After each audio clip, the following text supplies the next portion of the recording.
Պարոն Բազարյան, շնորհակալ եմ, որ եկաք տաղավար, մի քանի թեմաներ եւ այսպես երեք Ալիևը հայտարարեց, որ քարտեզի վրա գոյություն չունի Սևանալիճ, գյոյ չեն իրենք ասում, ավելին ասած մի անգամ ասել էր, էլի վերահաստատեց, որ իրենք մեքենաներով գալու են իրենց պատմական հողեր, խոսքը մեր հայրենիքի մասին է, մեր Հայաստանի մասին է, խնդրեմ այս մասով ձեր տեսակետը։ Բարև ձեզ, շնորհակալ եմ հրավերքի համար։ Տեղյակ եմ Ալիևի հայտարարություններից, նրանք Սևանը մեկ գյոյ չայ են ասում, մեկ գյոկ չայ են ասում, այդ իրանց լեզվի աղավաղումներով տարբերակն է։ Ալիևը այո հայտարարել է, որ իրենք այս անգամ ոչ թե տանկերով են գալու Հայաստան, այլ մեքենաներով են գալու Հայաստան, որովհետև Հայաստանում պետք է վերաբնակեցվեն 300,000-ից ավելի ադրբեջանցիներ, Հայաստանը իրենց համար արևմտյան Ադրբեջան է եւ աստիճանաբար ուրեմն ժողովրդագրական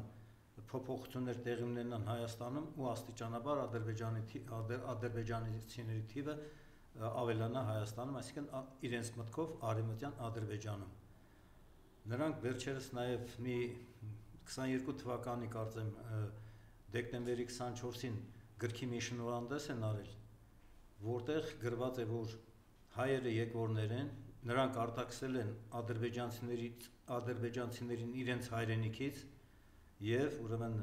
պետք է ամեն ինչ անել, որպեսզի ադրբեջանցիները վերադառնան արևմտյան Ադրբեջան։ Եվ իբրև թե արևմտյան ադրբեջանցիները չեն մոռացել իրենց հայրենիքը եւ վճռական են տրամադրված արևմտյան Ադրբեջան վերադառնալու համար։ Ուրեմն նրանք համարում են, որ Հայաստանը իրենց հողն է, իրենց հայրենիքն է։ Այսինքն այստեղ ըստ իրենց տրամաբանության, ըստ իրենց գիտելիքների հայեր չեն ապրել, հայերը եկվորներ են, հայերը եկել են Հնդկաստանի հյուսիսից, գնչուներ եւ այլն, այդպեսի Իրանից եւ այլն, եւ ռուսներն են հայերին վերաբնակեցրել այս տարածաշրջանում։ Իրենց համար ուրեմն Երևանը Էրիվան է, Մասիս քաղաքը Զանգիբասար, Հրազդան գետը Զանգի, Վարդենիսը Բասար Գեչար, բանը Եղեգնաձորը բանը ներողություն Վայքը Ազիզբեկով, Վանաձորը Ղարաքիլիսա եւ այդպես շարունակ։ Նրանք նաեւ պահանջներ են դնում մեր հանդեպ փոխելու Հայաստանի սահմանադրությունը Ալիևի առաջարկած տարբերակով։ Սա մեկ։ Նաեւ ուրեմն բնության տարբեր ուրեմն սարերի, գետերի եւ այլն անունները փոխել ադրբեջանական տարբերակով եւ բնակավայրերը եւս փոխել ադրբեջանական ուրեմն տարբերակով։ Այդպիսի պահանջներ են դնում մեր առջև։ Նիկոլ Փաշինյանը մեր ժողովրդին լկտիաբար խաբում է, հայտարարելով, որ հաստատված է խաղաղություն։ Անդադ նույն երգն է երգում։ Խաղաղություն է հաստատվել, խաղաղություն է հաստատվել։ Որևէ խաղաղություն էլ չի հաստատվել։ Օգոստոսի 8-ին Վաշինգտոնում կնքված համաձայնագիրը ընդամենը նախաստորագրված մի փաստաթուղթ է, որը որևէ իրավական ուժ չունի։ Խաղաղության համաձայնագիր կնքելու համար Տրամփը հայտարարել է, որ այդպիսի համաձայնագիր կարող է կնքվել միայն 26 թվականի վերջերին, որովհետև մենք պետք ըստ Ալիևի պահանջի, որպեսզի կնքվի խաղաղության համաձայնագիր, ուրեմն այդ 300 ադրբեջանցիները պետք է վերադառնան Հայաստան, մենք պետք է իրենց տրամադրենք Սյունիքի միջանցքը, եւ Ալիևը հայտարարել է, որ որևէ հայ զինվորի, հայ սահմանապահի կամ հայ մաքսավորի այնտեղ չպետք է տեսնեն։ Այդպիսի ուրեմն համաձայնագիր կնքելու համար պետք է ուրեմն գործը քննվի սահմանադրական դատարանում, եթե համապատասխանում է Հայաստանի սահմանադրությանը, քննարկվի ազգային ժողովում, ստանա ձայների մեծամասնություն եւ քվեարկվի։ Բացի դրանից որևէ տարածքային փոփոխություն պետության սահմաններից զիջում որևէ երկրի, դա պետք է իրականացվի ըստ սահմանադրության հանրաքվեով։ Ալիևի պահանջների մեջ մտնում են նաեւ ոչ միայն ադրբեջանցիների վերադարձը այսպես կոչված արևմտյան Ադրբեջան, այսինքն Հայաստան, այլ նաեւ որ Ադրբեջանը աստիճանաբար պետք է դառնա երկրորդ լեզու Հայաստանում եւ ադրբեջանական փոքրամասնությունը, քանի որ նրանք արագ են բազմանում, ադրբեջանական փոքրամասնությունը աստիճանաբար կավելանա, կդառնա Հայաստանում տարիներ անց կամ տասնյակ տարիներ անց մեծամասնություն ու կուլ կտան Հայաստանին եւ հայերին։ նրանք թշնամաբար են տրամադրված մեր հանդեպ, նրանք համարում են, որ հայերը իրենց թշնամիներն են, նրանց գլխավոր թշնամիները ըստ իրենց ուրեմն ընդդիմադիր կուսակցություններն են Ադրբեջանի, Ալիևի, ազգային փոքրամասնությունները, ուդիններ, թաթեր, թալիշներ, քրդեր եւ այլն։ Այդ ազգային փոքրամասնությունները, կրոնական փոքրամասնությունները իրենց թշնամիներն են։ Բնականաբար գլխավոր թշնամիները մենք ենք հայերս եւ Հայաստանը։ Եվ Ադրբեջանի բռնապետը ամեն գնով աշխատելու է երկարաձգել իր իշխանությունը ու նա հապարտանում է, որ իր իշխանության օրոք իրենք հաղթել են Հայաստանի Հանրապետությանը, ազատագրել են իրենց Ղարաբաղը, Արցախի նկատի ունեն եւ բնականաբար նաեւ պահանջներ են ներկայացնում մեր պետությանը, մեր ժողովրդին։ Ցավոք սրտի Նիկոլը կոպիտ է արտահայտում կզած է Էրդողանի եւ Ալիևի առաջ, կատարում են նրանց բոլոր պահանջները եւ ակնկալում է երկարաձգել իր իշխանությունը, ստանալով Թուրքիայից ու Ադրբեջանից քաղաքական եւ ֆինանսական աջակցություն։ Նա հայտարարել է. «Ինձ թուրք կասեն թե դավաճան, ինձ համար մեկ է, ես պատկերացնում եմ, որ եթե կորցնեմ իշխանությունից, ինչ է լինելու ինձ հետ։ Ժողովուրդը մի խառնամբոխ է, որին պետք է միշտ պահել ճնշված վիճակում։ Եվ ես ամեն ինչ կանեմ իմ իշխանությունը երկարաձգելու համար ու չեմ խուսափի, եթե դրա համար անհրաժեշտ լինի ստանալ Թուրքիայից աջակցություն»։ Հիմա նայեք, նաև այս մասով այսօր Նիկոլ Փաշինյանը խոսել է Ալիևի եւ ուղիղ սպառնալիքների մասին, հայտարարությունների մասին։ Միևնույն է, այս մարդը ասում է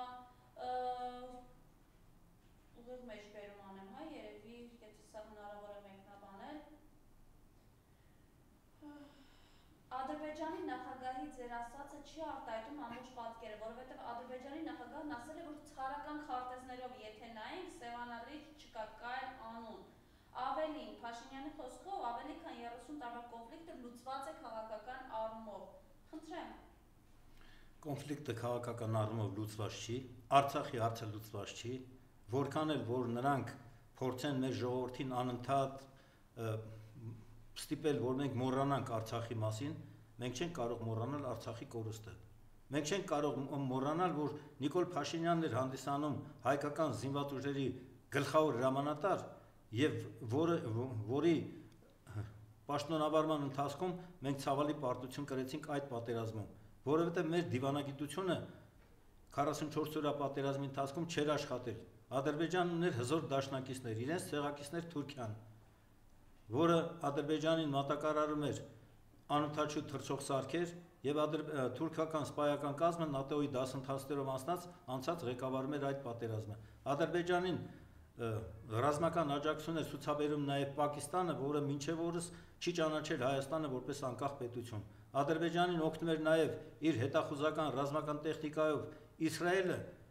որը բնականաբար թշնամաբար է տրամադրված, չեմ կարող ասել ինչ պատճառներով Հայաստանի եւ հայերի հանդեպ։ Մենք նույն ճակատագիրն ենք ունեցել, հրեաներն են տեսել ցեղասպանություն, մենք էլ ենք տեսել ցեղասպանություն, բայց նրանց գուցեև ինչ որ հաշվարկներով պետական շահը համընկնում է Ադրբեջանի հետ, որովհետեւ ադրբեջանական նավթն ու գազը գնում է ուրեմն նավթամուղով ու գազամուղով Ջեհյան նավահանգիստ, այնտեղից գնում է Իսրայել։ Իսկ մենք մեր դիվանագիտությունը չէր աշխատել, մենք մենակ ենք մնացել այդ պատերազմի ընթացքում։ Մեր զինվորներն ու մեր ազատամարտիկները, մեր սպաները չեն պարտվել, մեր բանակը չի պարտվել, պարտվել է մեր իշխանությունը, պարտվել է մեր դիվանագիտությունը, պարտվել է պատերազմից ու ոչինչ չհասկացող եւ բանակում չծառայած Նիկոլ Փաշինյանը։ Եվ բնականաբար մեր ազգի, մեր պետության արժեվ ծառացած, մեր ժողովրդի արժեվ ծառացած որևէ խնդիր լուծելու համար անհրաժեշտ է հեռացնել գործող ապազգային թրքամետ իշխանությանը։ Իսկ այս իշխանությանը հեռացնելու միակ ճանապարհը համազգային համախմբումն է։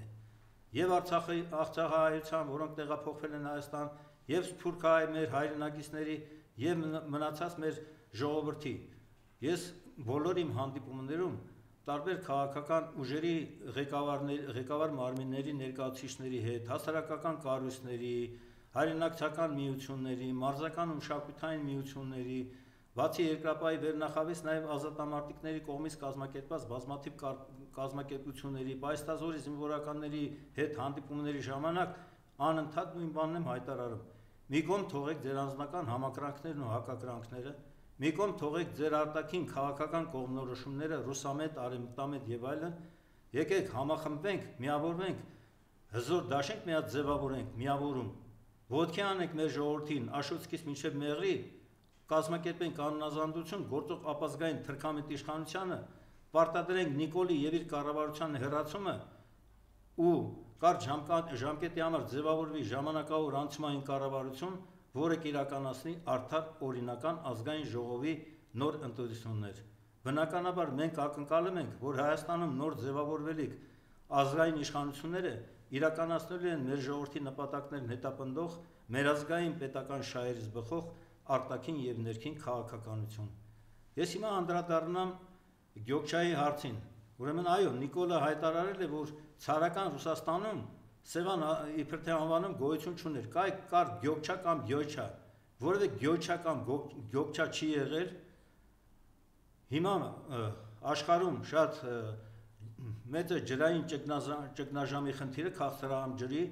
գրեթե ՄԱԿ-ի տվյալներով գրեթե 1 միլիարդ մարդ քաղցրահամ ջրի խմելու ջրի կարիք ունի։ Ադրբեջանում էլ այդ խնդիրը գոյություն ունի եւ նրանք ցանկանում են տիրանալ Սևանի ուրեմն քաղցրահամ ջրին եւ դրան տիրանալու համար բնականաբար պետք է վերցնեն Սևանի միապը, որը համարում են իրենցը եւ օգտագործեն Սևանի ջրերը իրենց կարիքները հոգալու համար, դա չի լինելու։ Մենք մեր ժողովրդին, մեր պատերազմներից, պարտությունից եւ հազարավոր զոհեր տալուց հոգնած մեր ժողովրդին նիկոլական իշխանությունները կեղծ խաղաղություն են խոստանում, օրակարգ են դրել խաղաղություն,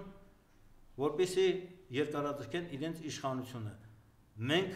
կրկնում եմ, որևէ իշխանություն հավերժ չի, անպայման մինչև այս տարեվերջ եթե չհաջողվի, հաջորդ նախագահական ընտրություններում ուրեմն ընդդիմադիր քաղաքական ուժերը համախմբելու են, վերցնելու են մեծամասնություն, իսկ Նիկոլ Փաշինյանն ու իր գաղափարակից պաշտոնյաները ենթարկվելու են Հայաստանի Հանրապետության օրենքով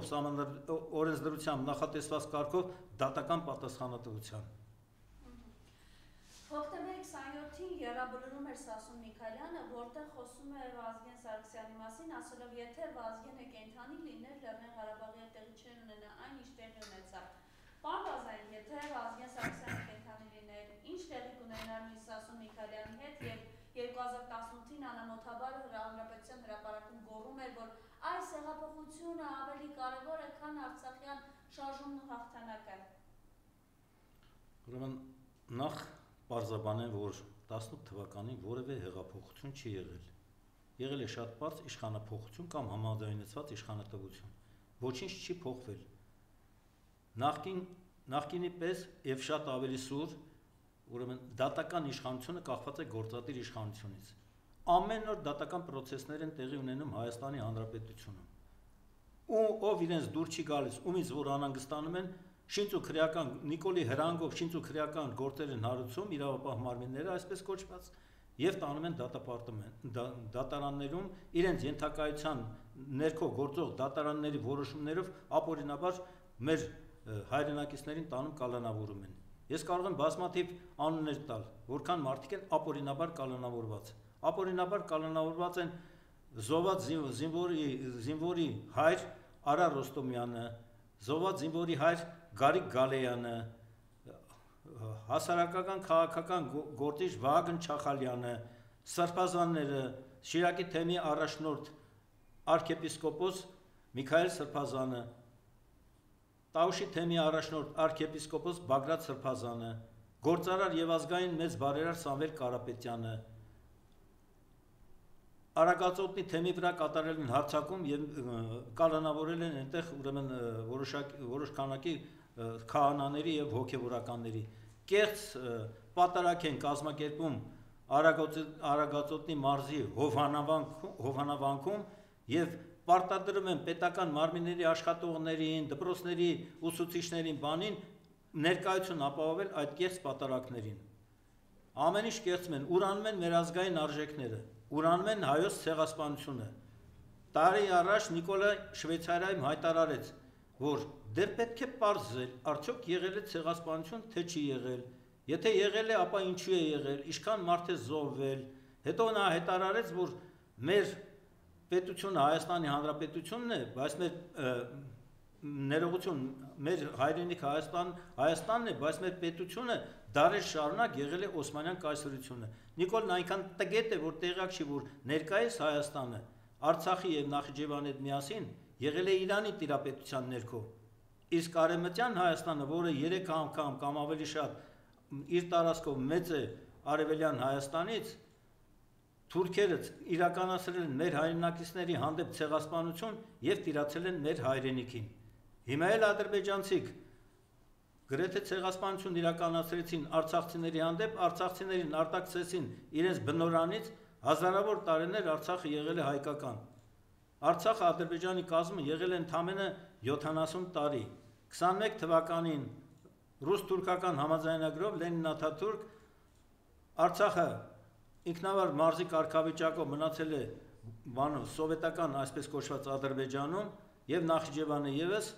88 թվականին արցախցիք վարձացրել են մայր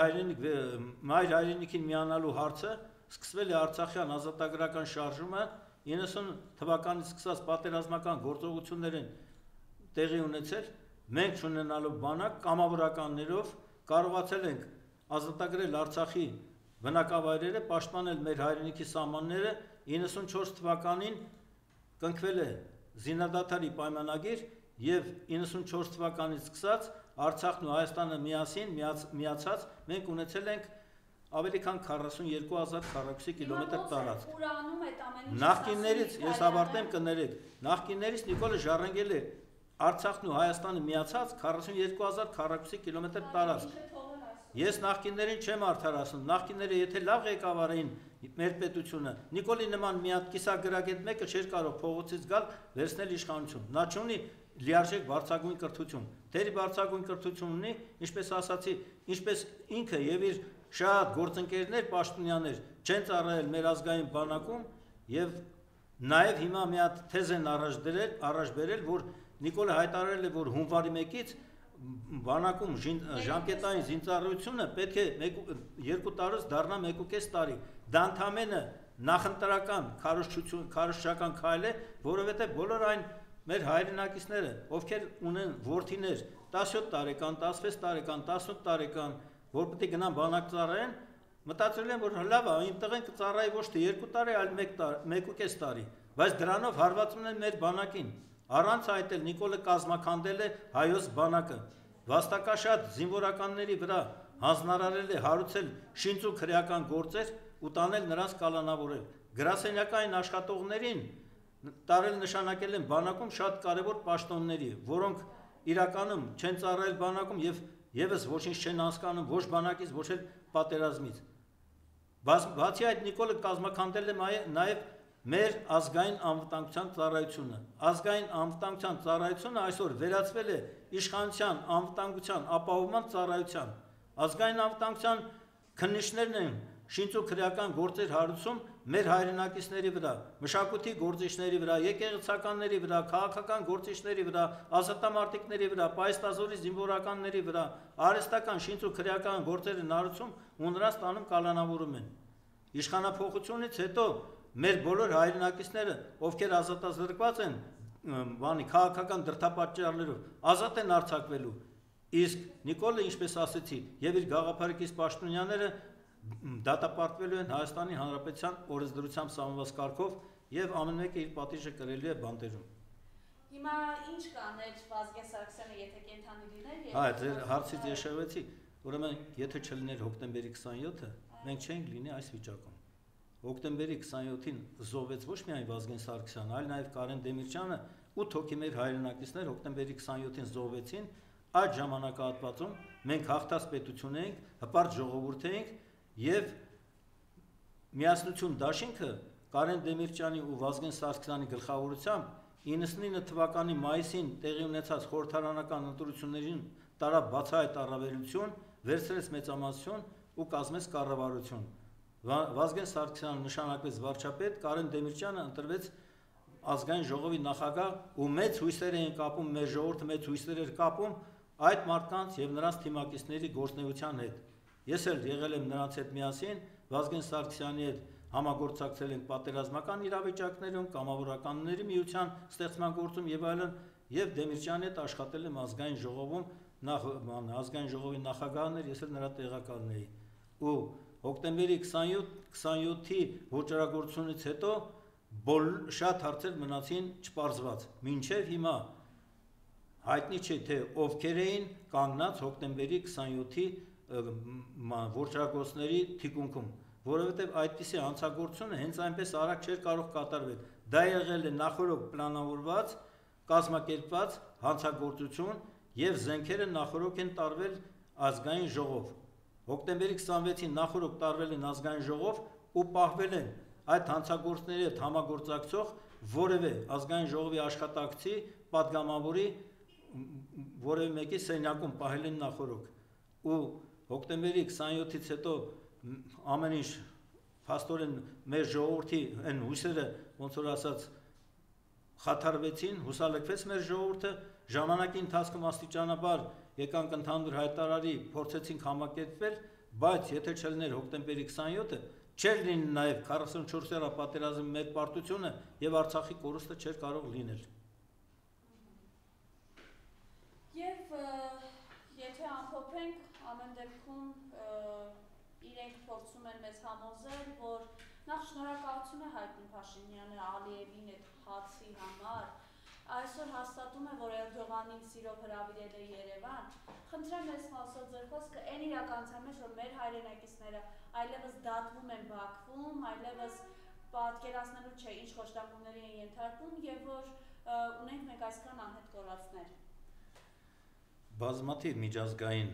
խորհրդաժողովներում, հանդիպումներում գործող իշխանության ներկայացուցիչները գրեթե չեն բարձրացնում Բաքվում կանոնավորված, պատանդարված մեր հայրենակիցների ազատ արձակման հարցը։ Դա մարդասիրական հումանիտար խնդիր է։ Մենք հայտարարությամբ ենք հանդես եկել դիմելով բոլոր իրավապահ մարմիններին, Հայաստանի իրավապաշտպաններին, Սփյուռքի մեր հայրենակիցներին, իրավապաշտպաններին եւ արտասահմանյան իրավապաշտպաններին այդ հարցը բարձրացնելու տարբեր համաժողովներում։ Ես ուզում եմ հիշեցնել Նյու Յորքում տեղի ունեցած ՄԱԿ-ի համաժողովը,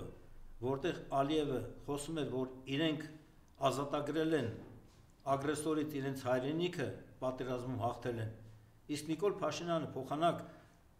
այդ համաժողովում բարձրացներ մեր պատանդարված մեր հայրենակիցների ազատ արձակման հարցը,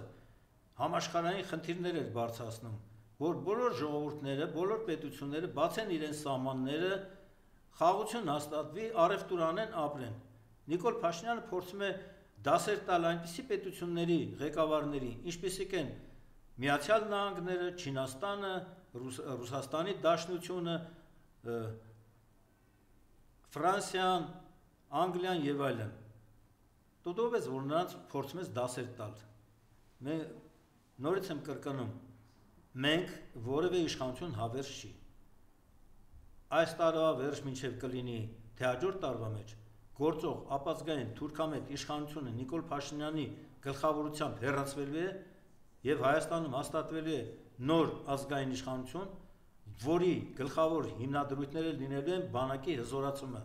Մենք գտնվում ենք երկու թշնամական պետությունների արանքում, Թուրքիա եւ Ադրբեջան։ Ամեն ինչ պետք է դնել բանակի հզորացման վրա։ Նիկոլը Հայաստանը դարձրել է ոստիկանապետություն։ Ոստիկանների քանակը տարբեր ստորաբաժանումների ավելացրել է, նրանց մեծ բարձրաստիճան ոստիկանների աշխատավարձերը բարձրացրել է, բացի դրանից տարին մի քանի անգամ մեկ աշխատավարձի չափով տալիս են նրանց պարգևավճարներ, որպեսզի ծառայեն ոչ թե պետությանը, ոչ թե մեր ժողովրդին, այլ գործող ապազգային իշխանությանը եւ իրեն անձամբ։ Այդ ոստիկանական ստորաբաժանումների ուղիղ կեսին պետք է տեղափոխել բանակ զինծառայության։ Ներքին զորքերը պետք է վերափոխել դարձնել սահմանապահ ծառայություն,